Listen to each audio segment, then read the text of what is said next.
Bueno, Manuel, gracias por estar acá en la radio, bienvenido. Gracias a vos, Mario, por la invitación. Bueno, vos sos de los 40 años. Sí, este año me toca. Claro, vos estás cumpliendo 40 este año. Cumplo el 27 de junio, 40 años, sí. Es decir que tu nacimiento se produce cuando, en 1977. En el 76. Ah, 76. Justo, mediado del 76. Ah, claro, claro. ¿Dónde? No sé.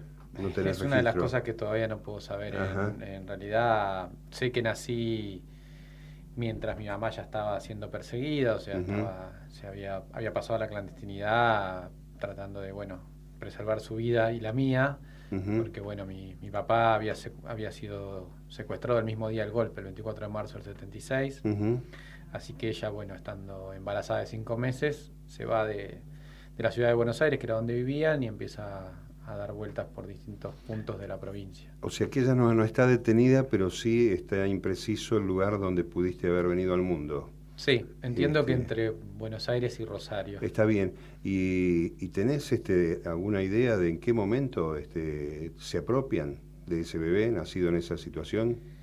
Y a partir del momento que asesinan a mi mamá y de que entran a la habitación donde, yo estaba con ella, y a mí mi mamá me había puesto adentro de un placar con almohadones, con almohadas, estaba cerrado dentro del placar porque, estábamos en una casa que estaba siendo atacada por fuerzas conjuntas del Ejército, la Policía Federal, la Bonaerense, la de Santa Fe. 40 hombres rodearon la casa en San Nicolás y la destruyeron, con granadas y con ametralladoras y con gases lacrimógenos que fueron tirando dentro de la casa. Entonces, mi mamá me metió dentro de ese placar. En esa misma habitación donde estábamos los dos es donde a ella la asesinaron con 14 disparos de ametralladora. Y a mí me sacan de ese placar y me terminan, como estaba con muchos problemas para respirar por la cantidad de gases que habían tirado, me llevan al hospital de San Nicolás, que estaba a pocas cuadras, o sea, apenas unas cuadras de la casa, y ahí entro con todo un problema grave en las vías respiratorias, que lleva un par de días para recuperarme, pero que después de que ya estaba bien, digamos, ya estaba repuesto de esa situación, igual me dejan en la sala, en el área de maternidad del hospital, pero con una custodia policial las 24 horas. Yo tenía 5 meses. Así que estuve hasta los 9 ahí, o sea, de los 5 a los 9 meses, con esa custodia permanente, aislado del resto de los niños del hospital. No estaba en la misma sala con ellos, con el resto de los chicos que estaban en ese momento. Porque podía ser contagioso lo de ese chiquito. Aparentemente, o ya era muy peligroso ya retrógrado, ¿no? Pensar que estamos hablando, y vos también sonriendo con tanta naturalidad de esto, pero lo que estamos haciendo es una suerte de rebobinar una historia que debiste reconstruir en el momento del reconocimiento de quién eras, de la recuperación de la identidad, ¿no? Y está bien que lo hablemos con naturaleza, con esa naturalidad. Lo que no está bien es dejar pasar este paréntesis que estoy poniendo, porque de ese momento hasta la aparición con el número 57 de Nieto, pasaron ¿cuántos años? 20 casi. 20. Y en esos 20 años hubo otra vida, otro nombre, otra persona. Sí, me fui armando como otra persona. En realidad yo siento que hay cosas que son inalterables, que este experimento atroz de la dictadura de agarrar a una persona y cambiarle su identidad e imponerle una nueva historia, una nueva vida, se puede hacer en parte, pero siempre hay algo que prevalece o que se sostiene dentro de uno. Yo crecí siendo Claudio Noboa, tuve una infancia muy normal. Viví en el sur de Gran Buenos Aires, primero en Solano, después en Longchamps, después en Guernica, y estuve ahí hasta que, a los 20 años me enteré de esto que empecé a contar recién, pero la verdad es que mientras tanto, durante esos 20 años, yo ignoraba toda esta situación, sabía que no era hijo de la familia con la que me estaba criando, pero tenía una adopción, entonces yo entendía que esa adopción era fruto de un abandono, o sea que no pensaba que podía ser hijo de desaparecidos. ¿Cómo fue esa llegada en adopción? ¿Pudiste averiguarlo? ¿Cómo la familia te toma, te recibe? Sí, es porque, bueno, después de estar esos 4 meses en el hospital, donde ya el juez de menores de San Nicolás había tenido intervención y era quien me tenía en guarda, digamos, estaba bajo la tutela de él, después de 4 meses me termina de un día para el otro sacando del hospital, de esa sala donde solo me habían sacado 2 veces para llevarme al patio interno y hacerme unas fotos. Me saca el juez de menores, o sea, por orden del juez de menores, me llevan al juzgado y de ahí ya nadie en San Nicolás sabía dónde estaba. Y lo que había pasado era, bueno, que el juez me termina dando en adopción a través de un otro juzgado de Lomas de Zamora a una familia en Quilmes, que no tenía que ver con la dictadura, pero bueno, había una conexión entre la familia y el juez porque quien fue mi padrino era primo hermano del juez. Ajá. Y era de San Nicolás, y tanto él como el juez seguramente sabían quién era yo, que era el bebé que había sacado de la casa. De dónde venías vos, claro, sí. Alguien lo sabía, obviamente. Sí. En el momento de la infancia y la adolescencia, ¿apareció alguna señal, alguna cuestión que te haya dejado alguna marca, alguna duda? Porque la adopción ya en sí mismo abre una interrogación, ¿no? Sí. No en la infancia, no en la adolescencia, sí. En la infancia hubo un momento, yo creo que tendría 7, 8 años. Yo siempre desde chico tuve problemas de angina muy fuertes. Y bueno, con mucha fiebre, y lo que me pasó solo algunas veces, creo que no habrán sido más de 2 o 3 veces, es que llegué a tener tanta fiebre que tenía como alucinaciones, ¿no?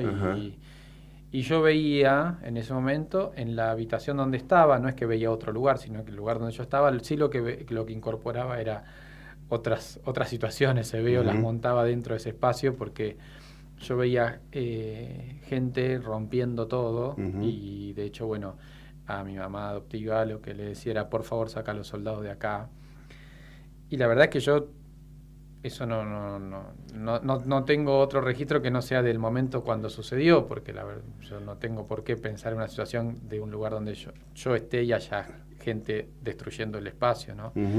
Es curioso eso, ¿no? Ese dato seguramente lo tratará más la psicología que una entrevista periodística, pero debe haber registros de imágenes de un bebé con sonidos, con figuras, con cosas que reaparecen en esa circunstancia también extrema, ¿no? Porque la fiebre fuerte hace que uno llegue a otro límite. ¿Y después desapareció eso? ¿Después se repitió alguna vez? Sí, entiendo que después me puse un poco más grande y toleraba un poco mejor la fiebre, no llegaba a ese momento, pero sí, evidentemente, yo al principio no, o sea, cuando a mí me encuentran y empiezo a saber todo lo del operativo de la casa, que bueno, yo era el único sobreviviente, porque en esa casa además asesinaron a otros 2 niños, mirá. Y a su mamá y su papá, o sea, éramos esa pareja con sus 2 niños que eran de Entre Ríos y habían llegado a esa casa en San Nicolás, bueno, justamente porque estaban siendo perseguidos por la dictadura, son los que nos dan lugar a mi mamá y a mí. Mi mamá tenía 23 años y yo estaba recién nacido. Digo, en la casa había otros 2 niños de 3 y 5 años que murieron fruto de ese ataque. María Eugenia, la nena de 5, en realidad llega al hospital con vida, pero muere ahí porque, bueno, había tenido la inhalación de los gases y no pudieron salvarla. Resistió, claro. Y bueno, yo terminé siendo el único sobreviviente de ese operativo, pero al principio cuando me empecé a enterar de esa historia, de ese operativo y todo, obviamente me vino ese recuerdo de lo que a mí me pasaba, de lo que yo veía, que no me había puesto a analizar de dónde venía eso, quizás porque no había sido el momento. Claro. En ese momento la mayoría de los chicos apropiados durante la dictadura no iban a las abuelas como van ahora, digo, cuando estábamos terminando la adolescencia. Claro. Pero sí, el registro ese que vos decís, después lo pude ir comprobando en otras situaciones, porque cuando ya hace un tiempo el juicio por mi mamá en San Nicolás y por toda la familia yo me presenté como querellante pidiendo por todos ellos. Ahí las enfermeras del hospital las fui conociendo, pues se fueron acercando a partir de eso. Y algunas de ellas me contaron que en un momento, un día, apareció un coronel con su mujer, que entraron a la sala y que se querían que venían a verme, porque con la intención de llevarme con ellos, y que cuando la enfermera me levantó, yo me agarraba tan fuerte de ella y lloraba porque no quería que me pasen brazos del uniformado, digamos. Y que eso se repetía cada vez porque las enfermeras cuando entraban a la sala del hospital, de la sala donde yo estaba, tenían que entrar con uno de los custodios, no entraban directamente solas como... Eras bravo, vos eres un aparentemente era muy peligroso. Un bebé peligroso, realmente, ¿no? Qué increíble. Si el policía entraba con la gorra, yo lloraba. Si entraba sin gorra, no pasaba nada. Qué bárbaro, qué increíble, ¿no? Sí. Lo decimos de nuevo, yo lo digo. azorado, porque uno entiende el derecho humano a la identidad, y cuando ve que esa identidad toma carnadura en el relato, ahí realmente dimensiona lo que estamos hablando, ¿no? Porque estás recorriendo un camino que fue penoso realmente, y que debe haber sido también penoso reiterarlo cada vez, como te estoy preguntando yo ahora, a lo mejor en un estrado más duro, como puede ser un tribunal, declarar lo que uno pudo haber percibido, ¿no?, en esa época. Sí, a ver, son situaciones muy difíciles. En realidad yo creo que a los que hemos perdido la identidad durante la dictadura, ya eso y lo que viene después es algo a lo que nadie está preparado. O sea, Claro, nadie está preparado para claro. restituir su identidad a los 20 años, a los 30, a los 40. Digo, es algo Ujú. que no debería pasar, no tiene que ver con la lógica o con cualquier situación que se dé cotidianamente en nuestra vida normal, ¿no? Claro, O sea, claro. generalmente uno nace, sabe de dónde es, quién es su mamá, su papá, y eso va a ser así para siempre. Sí, sí, claro. Y lo de la etapa de la justicia y de tener que uno como hijo ir a declarar tampoco es algo sencillo, pero yo lo busqué, me costó mucho, fueron muchos años, empecé inmediatamente cuando cayeron las leyes de obediencia debida, punto final, me presenté como querellante. Por mi mamá y por mi papá fueron dos hechos por separado, fueron dos juicios por separado, declaré en los dos.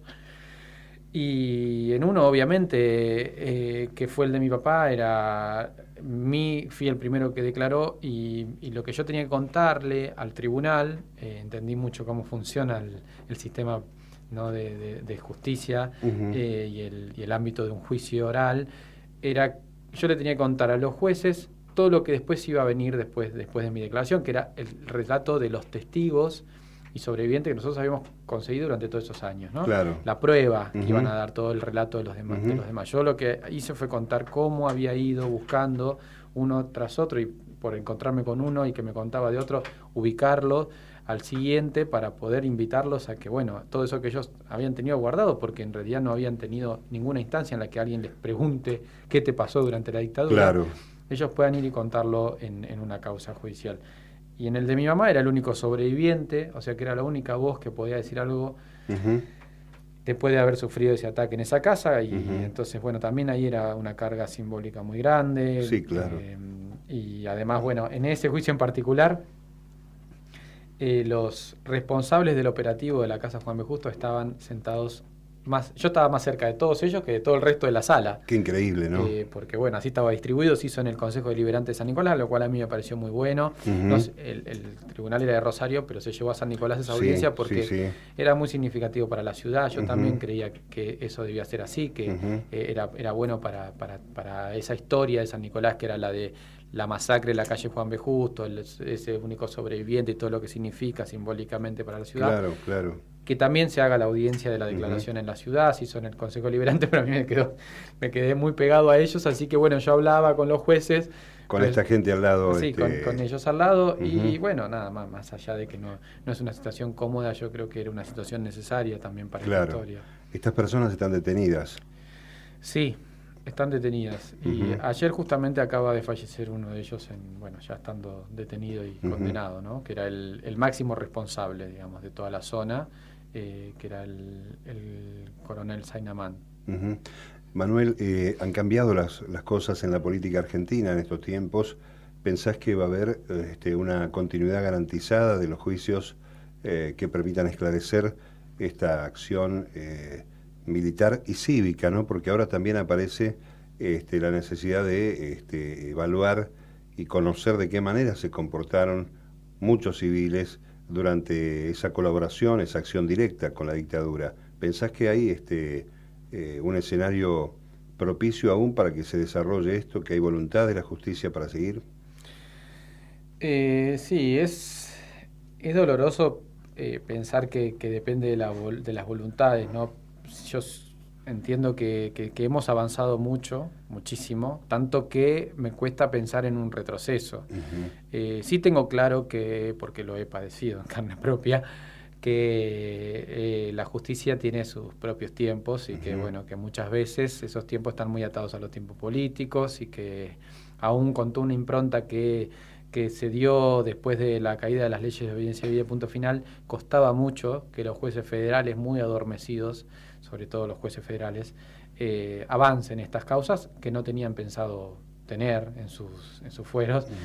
Y así que bueno, hoy yo creo que después de haber avanzado tanto, en muchos casos ya resueltos y en condenas que ya han llegado sobre muchos responsables, me parece muy difícil que haya un retroceso en eso. Puede haber quizás una lentitud en algunos casos puntuales, y sí veo un poco más difícil el avance, más engorroso, pero la verdad que a nosotros como familiares o parte de los organismos de derechos humanos o como cualquier otro ciudadano que busca avanzar sobre la verdad de lo que nos pasó, no será un impedimento, será un escollo nada más.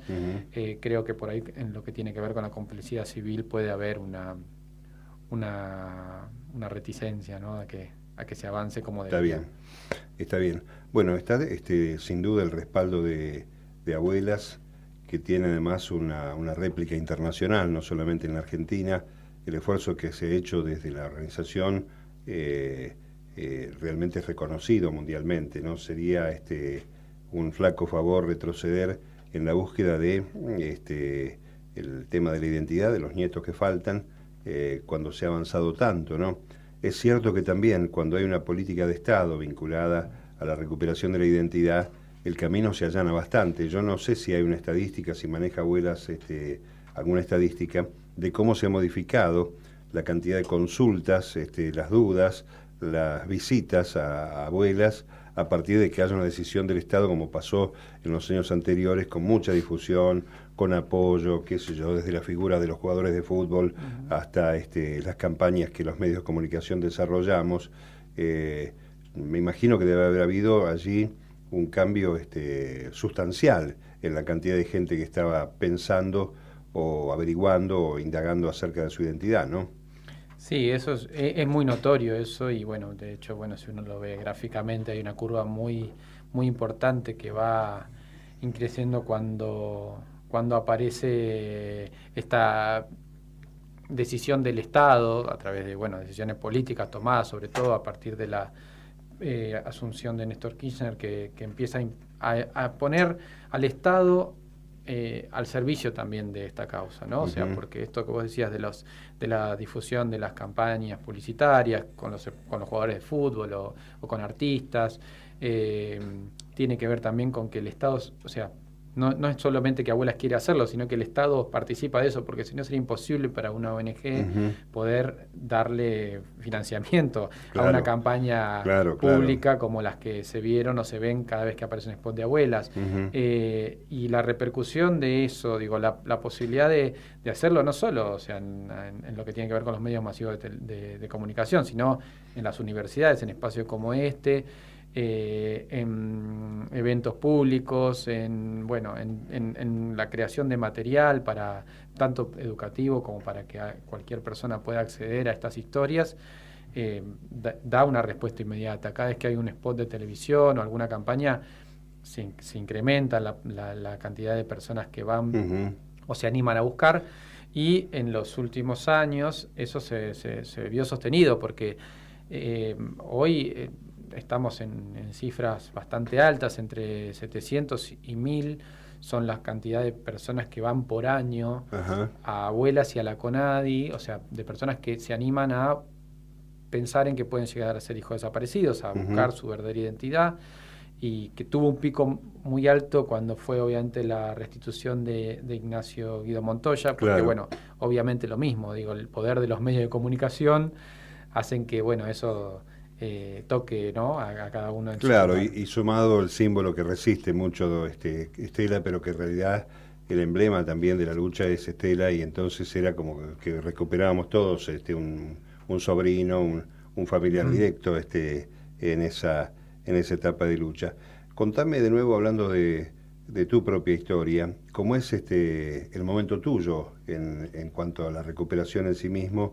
¿Qué datos aparecen? ¿Cuál es el punto de partida que te impulsa a investigar, o que aparece algún dato que te obligue a decir, bueno, acá hay algo extraño, voy a tratar de averiguar?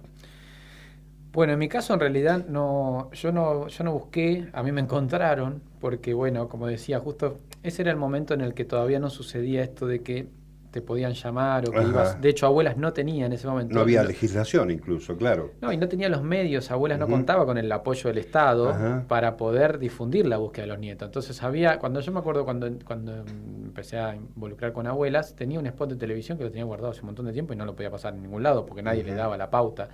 Qué bárbaro. Entonces, bueno, los nietos no íbamos en ese momento a abuelas. A mí me Ajá. encontraron porque, bueno, a partir de una investigación que obviamente comienzan las abuelas, mis abuelas son de las primeras abuelas y madres Ujú. en ir a la plaza. Ujú. Y mi abuela Matilde, la mamá de mi papá, es la que continúa. Después, bueno, porque mi otra abuela, la mamá de mi mamá, muere en el 84, pero mi abuela Matilde sostiene la búsqueda, le lleva al equipo de antropología sus datos cuando el equipo se forma y empieza a pedirle a los familiares que lleven sus datos, los datos pre-mortem en ese momento de los Ujú. familiares, porque bueno, no Claro. había una tecnología como hay hoy para el examen de ADN, era muy importante también tener algunos otros indicios para la identificación de los restos.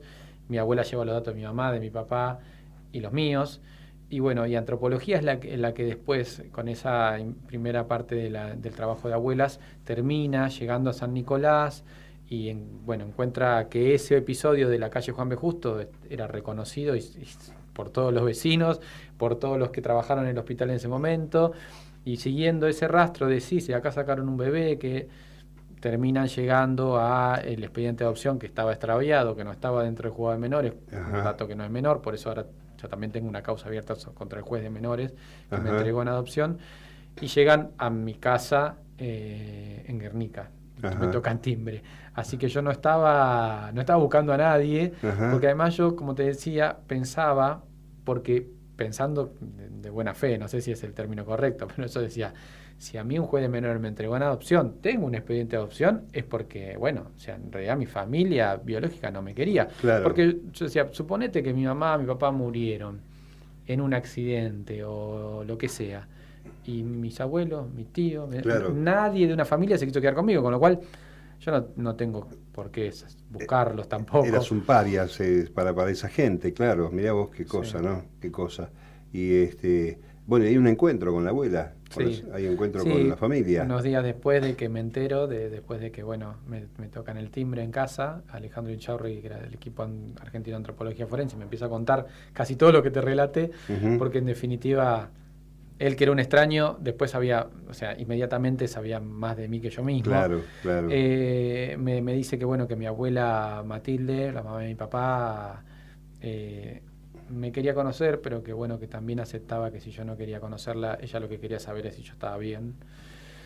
Y yo, bueno, obviamente en ese momento entendí que necesitaba conocer a mi abuela, que Ujú. teníamos que conocernos y que también supe que no iba a poder devolver nunca lo que ella había hecho por mí. Así que unos pocos días después la fui a conocer a su departamento, vivía en Caballito, y bueno, Ujú. toqué timbre en el cuarto B y mi abuela sabía que iba a ir, ¿no? Al mediodía y ya dijo, ya voy, no me preguntó quién era ni nadie. Así que yo me quedé ahí expectante a que se abra la puerta del ascensor porque decía, ya ahí había empezado con un mecanismo que uso todo el tiempo, que es el de cuando creo que va a pasar algo muy importante, trato de registrarlo mucho Sí, sí. visualmente, ¿no? Entonces yo Ujú. decía, ahora cuando se abra la puerta del ascensor voy a ver por primera vez a mi abuela, y así que estaba muy, muy expectante de eso. Y bueno, cuando se abrió la puerta del ascensor salió mi abuela, que era una típica abuela, ¿no? Una señora Sí, petiza, gordita, de pelo claro. blanco, y tengo muy, muy claro ese Ujú. momento, o sea, Qué lindo realmente, ¿no? Qué sí. lindo ese reencuentro con...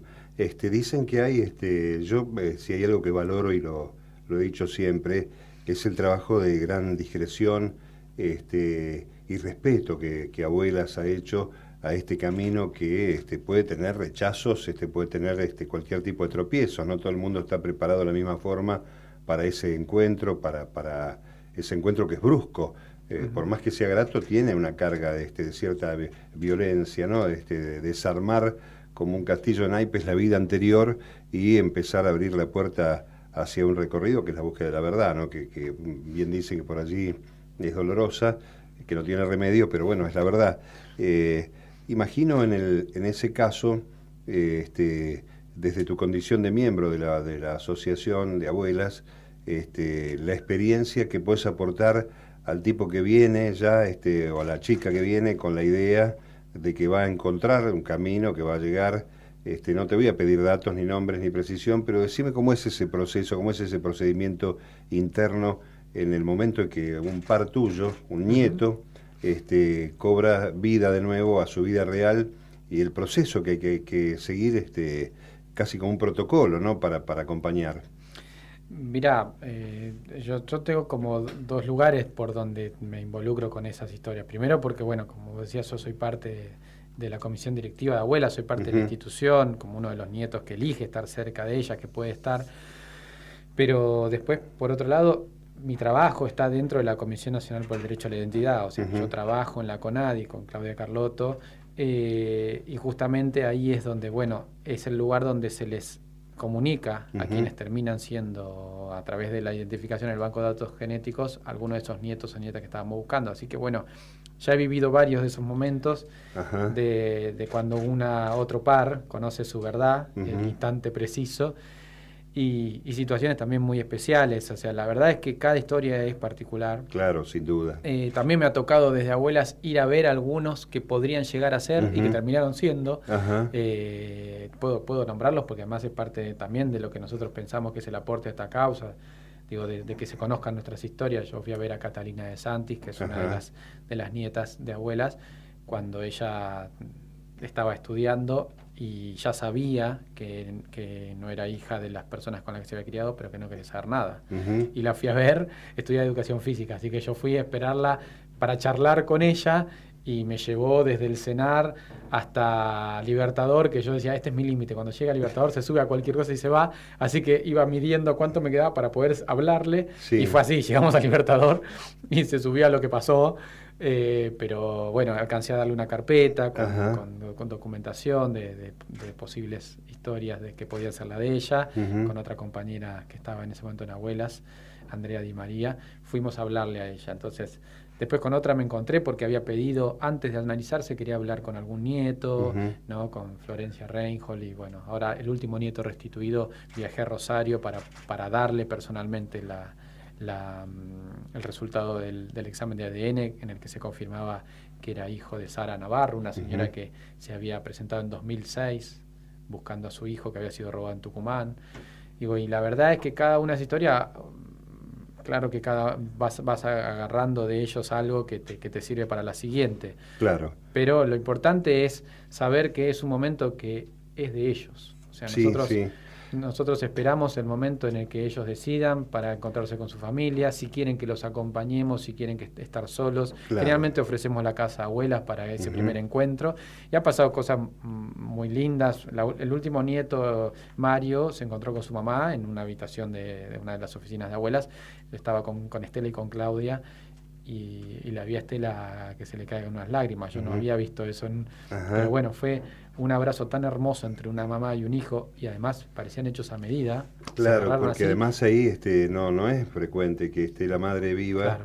Y que ahí siempre hay un vacío en el medio, no es la distancia nieto-abuela, pero que era distinto, ¿no? Era hijo-madre. Sí, y además digo, hay una carga emotiva que es, sin duda, que es imposible de obviar, y que a todos les llega, pero también para nosotros ese momento es un momento sumamente reparador. Entonces, inevitablemente se vive con alegría, porque nosotros no podemos ponernos a lamentar todo lo que pasó para que esa mamá se encuentre con su hijo. Claro. Nos podemos celebrar que se estén encontrando. Claro, efectivamente. La nieta Valeria Gutiérrez Acuña, que también es una chica que yo conocía, o sea, la conocía porque era amiga de una amiga mía, cuando se viene a encontrar con su familia en Abuelas, yo que ya estaba en contacto con ella porque había estado en CONADI el día que le dimos el resultado, y se sorprendió mucho cuando me vio ahí, porque yo la conocía y de repente ella era una de las nietas.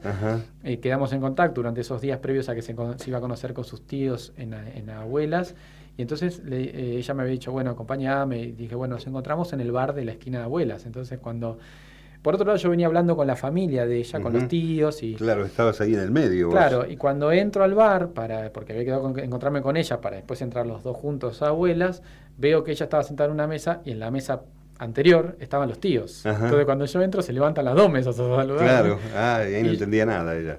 Y yo me fui a sentar con ella y le dije, mirá, esos señores que me saludaron recién son tus tíos.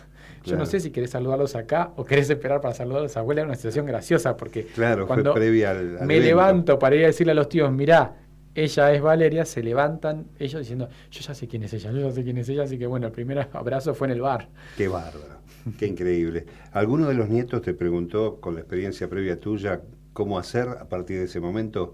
¿Qué hiciste? ¿Alguno te preguntó? ¿Cómo hiciste después? Sí, es que de hecho nos ofrecemos nosotros. Hay una instancia que es muy pintoresca, pero que va para ese lado y que la buscamos por ese lado, que es la de cuando aparece un nieto le hacemos un asado de bienvenida. Ajá. Y ese asado de bienvenida hay que cuidarse un poco porque ahí obviamente está el que recién aparece, claro, que está todavía sorprendido. Sí, claro. Y los que están de hace mucho, los que son hijos desaparecidos pero que no habían perdido su identidad nunca y que bueno, por ahí buscan un hermano. Entonces ahí, bueno, justamente nosotros también hablamos desde el humor de nuestras historias porque creo que es el mejor estadio, ¿no? Poder llegar a reírse de algunas cosas.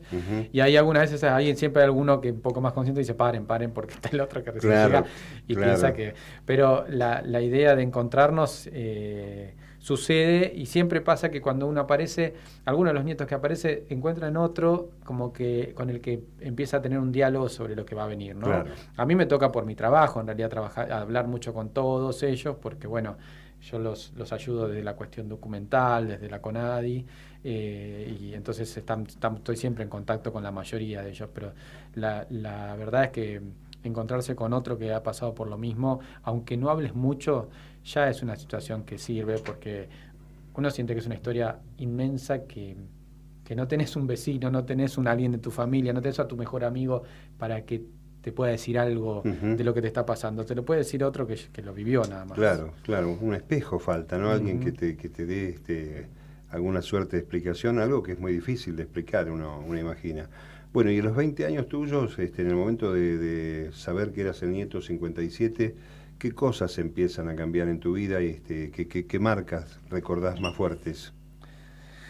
Y tuve una primera parte que yo entiendo que fue como un gris, ¿no? Es una cosa en la que yo no empezaba a meterme de lleno en esta historia, no terminaba de despegar de lo que tenía, no sabía qué hacer con las dos cosas, no sabía si ahora las dos cosas era una parte de cada una.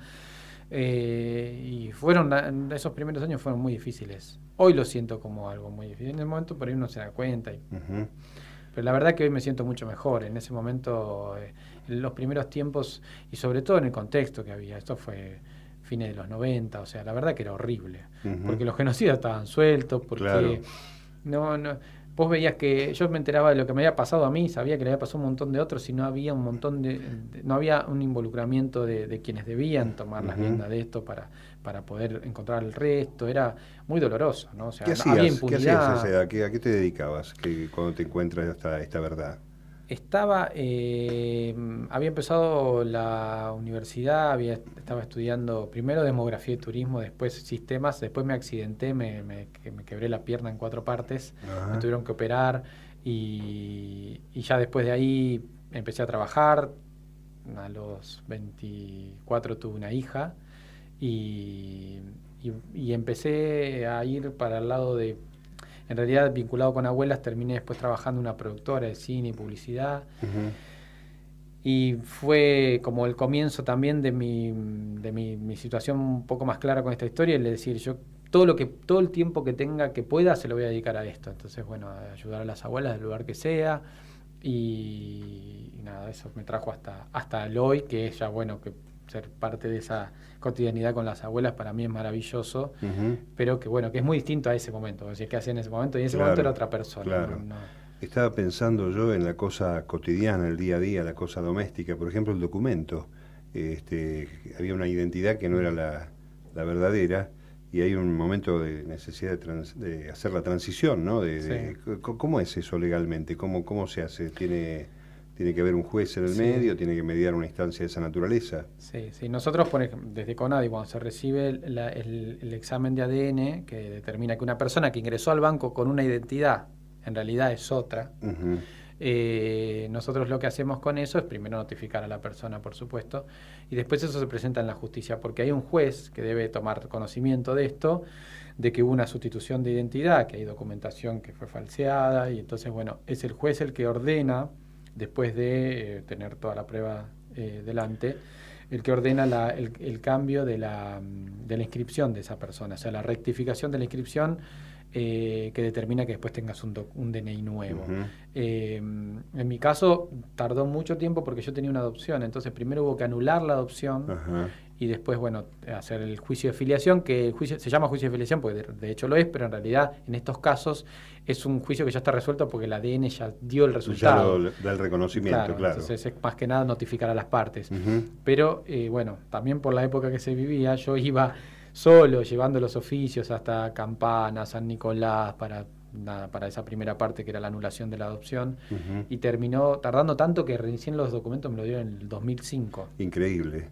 Así que yo fui junto con mi hija, que ya había nacido en el año 2000, fuimos los dos a cambiarnos los documentos, ¿no? Ella era Martina Novoa y pasó a ser Martina González, y bueno, yo pasé de Claudio Novoa a Manuel González Granada.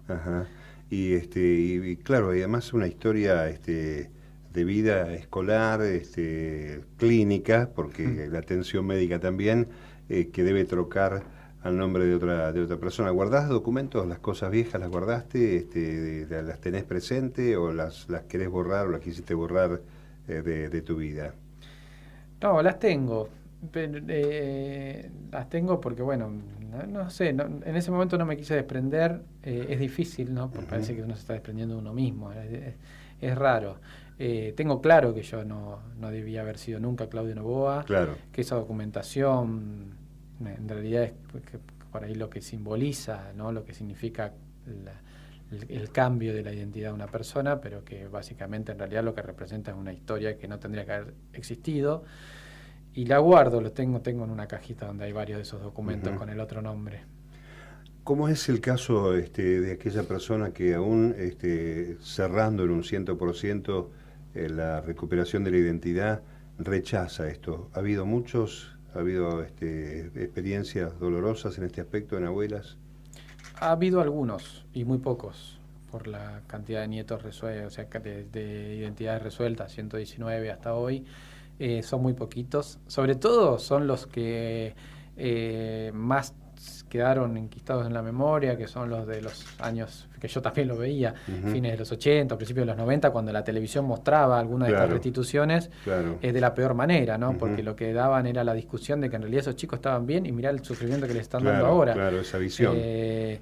Pero incluso esos casos, los que quedaron como los más conflictuados, en realidad hoy tienen la relación que ellos quisieron, pero tienen relación con su historia, con su familia. Algunos están cerca de abuelas incluso, y otros no, pero digamos, porque también, bueno, no todos tenemos la disponibilidad para hacerlo, no todos tenemos la decisión de hacerlo, pero sí, te puedo decir que hoy, digo que en la edad en la que ya estamos trabajando, ¿no? Que son nietos que ya han pasado los 36, entre los 36 y los 40 años, no se niegan. Son muy pocos los que se niegan y algunos lo que te dicen es: resuelvan ustedes, no me hagan a mí hacerlo, pero háganlo. O sea, libérenme ustedes de esto. ¿No? Porque bueno, también hay una carga muy grande de ¿qué va a pasar si yo busco? ¿Qué va a pasar con las personas que me criaron? Bueno, pero en definitiva, a la larga, lo que todos saben y todos pueden dar fe es que cada uno de los que restituyó su identidad pasaron de ese momento a ser libres, ¿no? Porque nadie los obliga a nada. O sea, uno es libre de hacer después con esta historia lo que quiera. Claro. Manuel, todavía en la Argentina hay gente que no solamente reivindica como una guerra sucia el terrorismo de Estado, sino que también el delito de la sustracción de bebés lo admite como parte necesaria, ¿no? Esto que yo dije en broma cuando empezamos a charlar del contagio, lo que fuere, hay gente que todavía tiene enraizado que un hijo de un subversivo es potencialmente un subversivo, ¿no? Un peligro para la sociedad. ¿Qué te pasa cuando escuchas esas declaraciones, cuando ves que hay personas que todavía con ese sentido ultramontano siguen pensando de lo que vivió la Argentina en aquellos años? Y siento que es una persona que está sumamente alejada no solo de mi pensamiento, ¿no? Sino de lo que deben ser los valores más esenciales de un ser humano, ¿no? Porque poner en discusión si una persona tiene que estar o no con su familia o creer que otro puede ser dueño de la vida y robarlo y cambiarlo digo, como dije al comienzo de ese experimento atroz, me parece que no es muy difícil de analizarlo, porque es como cuando me preguntan qué pienso de lo que hicieron los militares o por qué los militares se robaron a los bebés de personas que odiaban tanto que las secuestraron, torturaron, las hicieron desaparecer y sin embargo se quedan con los hijos. Es muy difícil porque yo no lo comprendo, no soy eso, entonces estamos tan lejos de eso que nosotros que fuimos víctimas directas de sus propios crímenes nunca cometimos crímenes para resolver esto, ¿no? Claro, entonces me cuesta entender ese pensamiento, en algunos casos parte de la ignorancia. Ayer justo estaba en la universidad, en la Facultad de Trabajo Social en La Plata, uh-huh. y pasaban, antes de la charla, pasaron un fragmento de un video que es incómodo, uno lo ve y a mí me incomoda hoy, no sé qué le pasará a esa persona, pero está Estela con otras abuelas yendo a la UBA en el 85 creo que es, uh-huh. Y hay un chico sentado en la clase que le dice así muy, muy liviano: bueno, en realidad, para mí, los militares no se equivocaron en lo que hicieron. Se equivocaron en no publicar las listas todos los días de los que iban asesinando. Y los desaparecidos no estoy seguro de que estén tan desaparecidos. No sé hasta uh-huh. qué punto están desaparecidos. Lo dice sentado ahí suelto de cuerpo. Digo, entiendo que eso parte ya de una incapacidad de ponerse en lugar del otro, ¿no? Porque uh-huh. decirle eso a una madre que está diciendo: mirá, a mí me robaron a mi hijo, a mi hija, me sacaron a mi nieto, no sé qué pasó con ellos, todavía hoy no sé qué pasó con ellos, digo, como pasa ahora, digo, cuando todavía las madres están reclamando qué pasó con sus hijos, que alguien diga, reivindique lo que hizo el terrorismo de Estado, me parece que es nefasto, ¿no? Ha sido tan duro que todavía estamos discutiéndolo, ¿no? Ha sido una marca tan consolidada que todavía estamos discutiendo, por lo menos algunos intentan discutir, cuando en realidad para muchos de nosotros estaba muy claro, y aparte es siempre esa tendencia facilista de juzgar a la víctima como responsable de lo que le ha pasado y no ver el entorno. ¿Te puedo decir algo en eso? Porque es muy, muy importante. Lo que vos dijiste, hace un tiempo, yo te conté que tengo una causa abierta contra el juez que me entregó en adopción. Uh-huh. Quien tiene la causa es el juez Villafuerte Russo, uh-huh. que además tuvo la causa de mi mamá y mi papá, uh-huh. una persona que... Ahora escucho que hay algún juez al que le dicen tortuga. Si hay una tortuga para que avancen los crímenes de las causas por lesa humanidad, es el juez Villafuerte Russo, uh-huh. que tuvo muchos años, todo lo que pudo frenar la causa de mi papá, sobre todo la de mi papá, que era la que iba a involucrar o la que tenía a Luis Patti como uno de los responsables, claro. Y que terminó siendo la causa que lo condenó. Uh-huh. En la causa por la sustitución de mi identidad, el último fallo del juez Villafuerte Russo lo que dice es que en realidad yo perdí mi identidad por culpa de mi mamá. Porque yo tenía un documento falso en ese momento del operativo, como lo tenía mi mamá, justamente porque mi mamá no quería evitar lo que pasó. Que proteger, era claro. Claro. Entonces, el juez, obviando todo el contexto y obviando en realidad los hechos que sucedieron, que es mi mamá fue asesinada en ese lugar, a mí me sacaron del lugar, me cambiaron la identidad, es lo que dice, no, en realidad no es culpable el juez de menores de haberte tenido 4 meses, no, nunca localizar a tu familia biológica, no haber hecho ni siquiera el intento, pues hizo el intento mal, pero el intento no intentó nada, nunca intentó devolverme a mi familia y después me pasó de manera sumamente irregular a otra familia, aparecieron las abuelas, vino la democracia, él tenía un bebé que habían sacado de una casa a metros de su juzgado de menores, lo entregó sin ningún tipo de averiguación, sabía que ese bebé era hijo de una persona que estaba desaparecida, porque a mi mamá después la hicieron desaparecer, uh-huh. enterrándola como NN en el cementerio. Digo, todo eso, él siendo juez de menores, nunca lo asoció para decir, miren, uno de los bebés que ustedes están buscando es este, no sé quién es, pero es este. Digo, no lo hizo. Es el saldo que todavía uno le reclama a una parte de la justicia, donde la sociedad ha evolucionado en la Argentina, han evolucionado los otros poderes, se ha modernizado, se ha legislado en consecuencia, y hay una parte de la justicia que sigue estando en un estado retrógrado, ¿no? Ni que hablar, yo no tengo ahora una estadística como para decirlo, de aquellos funcionarios de la justicia que fueron designados por la misma dictadura, que se han mantenido durante muchos años en sus puestos, ¿no? Y bueno, a ver, no es un dato menor, pero creo no equivocarme con esto, pero la mayoría de los jueces federales son personas que se formaron durante la dictadura, que entraron al sistema judicial, que eran secretarios, uh-huh. que eran personas ya dentro de ese ámbito, y a mí me da la esperanza de que si esto fue así y nos tocó la peor justicia que hemos conocido, bueno, quizás en unos años, en un contexto mejor y con una sociedad democrática, unas instituciones democráticas más fortalecidas, la justicia que venga sea otra, ¿no? Uh-huh. Hay algo que dice Estela que me parece que es muy razonable y lo justifico en esta charla, es que ya las abuelas están viejitas, las madres están viejitas, pero ha habido una transferencia. Yo creo que aquí vos estás dando un ejemplo y testimonio de que esta lucha no va a parar, esta búsqueda no para. ¿Cómo está en este momento? No te voy a pedir expedientes, ni mucho menos. ¿Cómo está el horizonte de búsqueda de nietos? ¿Sos optimista?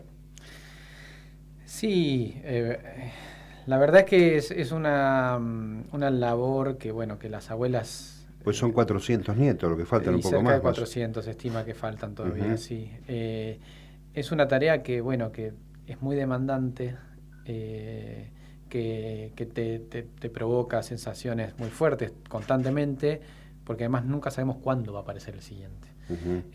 Sí, lo que te puedo decir es que soy optimista en que hemos logrado avanzar tanto con esta historia, digo, permitirnos hablar de ella como sociedad, al margen de lo que yo haga y de lo que hacen las abuelas o la CONADI, que tiene la obligación de investigar estos casos.